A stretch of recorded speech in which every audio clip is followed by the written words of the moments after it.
Hello and welcome to Anime Memories, and on this episode, I'm going to be talking about House of Five Leaves. In these introductory segments, I usually like to go over what my first experience with the anime was like, but I don't remember shit about watching this for the first time. I don't have any memories of how I came across it or what website I watched it on. The only thing I remember is that once the final episode had ended, I said to myself, wow, that was great. I'm so glad I found this. So as I was going back through it, I was remembering all these aspects I loved, and once it was over, I basically said the exact same thing I said the first time. House of Five Leaves is a great anime that definitely deserves more notoriety.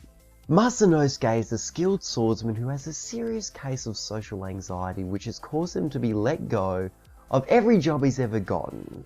His most recent job is working as a bodyguard for a guy named Yaichi, who was later revealed to be the leader of a group of kidnappers called the Five Leaves. They're all eager to have Masa join their ranks, but he is very conflicted about working with criminals. The reason why Masa doesn't just refuse them outright is that he feels comfortable around these people. It's probably the most comfortable he's felt around people his entire life. Because of this, Masa becomes more and more involved with the Five Leaves, despite being slightly apprehensive. And the story doesn't progress much from there.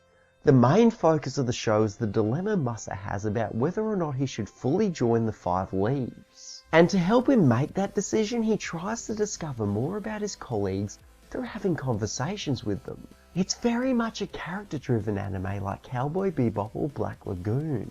The cast all come from places of hardship, and you get to learn about these hardships along with their beliefs, insecurities, and how they feel about other Five Leaves members. Because of this, most of the runtime is taken up by talking, which means that the pacing is incredibly slow. It's basically as slow as a slice of life, especially since there's very little action. And at times, it was very hard to sit through. I was getting over a very persistent cold at the time, so I was already feeling extremely run down, and the slow pacing did not help that. But after I got over my sour mood, I was able to recognise just how superb the writing is. Part of the reason why I was able to get through such a slow-paced anime were the really interesting character conversations. If you're a fan of dialogue-heavy shows, you've got 12 episodes of fantastic dialogue right here. Another thing I want to point out is the show will occasionally make use of flashbacks. The way it transitions from the present to these flashbacks was very choppy, and sometimes there wasn't even a transition at all. You'd be in the past and then it would cut to the next scene and suddenly we're in the present again. This often left me confused. I would have to rewind the episode to figure out when each scene was taking place and where the transition occurred. It would only take me about 30 seconds to regain my footing, but those 30 seconds were enough to completely shatter my immersion. Although this was only a problem early on, by the halfway mark I had a better understanding of what these flashbacks meant, so they didn't bother me at that point.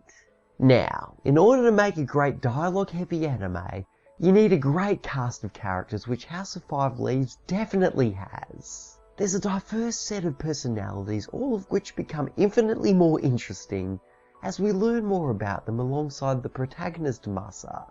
And speaking of Masa, this may sound weird, but he always made me feel like a disappointed dad. He's such a good dude, he's kind, he's honest, and he's really sympathetic, so I wanted to see him be successful, but his social anxiety results in failure after failure after failure.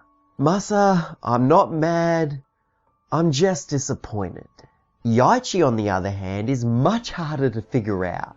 He appears to be friendly, but then out of nowhere, he'll say something insulting or do something completely psychotic. It's as if his pleasant demeanour is fake and his true personality comes out in those moments of nastiness. There's this constant mystery around which side of his personality is real. Because of this, Yaichi was the character I enjoyed learning about the most. I was always eager to get more information that would get me closer to solving that mystery. In terms of the designs of the characters, I initially thought they were going for the same look as a traditional Japanese painting since they use pale colours for the skin and the clothing. But when I actually looked at some traditional paintings, everyone had really rounded facial features, whereas here, all the characters have rather sharp features. So I'm not really sure what's going on here. Maybe they were going for a mixture of historical and modern art styles? Or maybe I'm just talking out of my ass, who knows? Regardless, the character designs are wildly different from any other anime I've seen. So it took a while to get used to it, but by the second or third episode, they seem to fit naturally with the rest of the visuals, such as the background art, which is absolutely gorgeous. The colours are very lively and they're beautifully drawn to the point where the backgrounds are one of the best elements of this anime. Now with the soundtrack, it ended up being far better than I expected. I initially thought it was going to have the same traditional Japanese music that's in every historical anime, with the same twangy banjo-like instrument that I don't know the name of. And there certainly was quite a bit of that in here, but just to be clear, I don't hate that kind of music. It's just nothing I haven't heard before. However, in episode 2, there's this song that's a mixture of rock and traditional Japanese music. It was excellent and it made the scene feel exciting. Then I noticed that this was the case for quite a few of the songs. They use a combination of Japanese instruments, European instruments like the piano, and modern instruments like the guitar to create some truly fantastic music. House of Five Leaves is a very solid dialogue heavy show, and being that it's set in feudal Japan, it has that extra bit of uniqueness. I loved following Masa on his journey to find where he belongs in this group of likeable criminals, and I'm hoping that many of you will love it as well. So anyway, thank you very much for watching. If you have any feedback, please leave a comment, and if you like this video and want to see more, please subscribe as well. Thanks again, and I'll see you next time.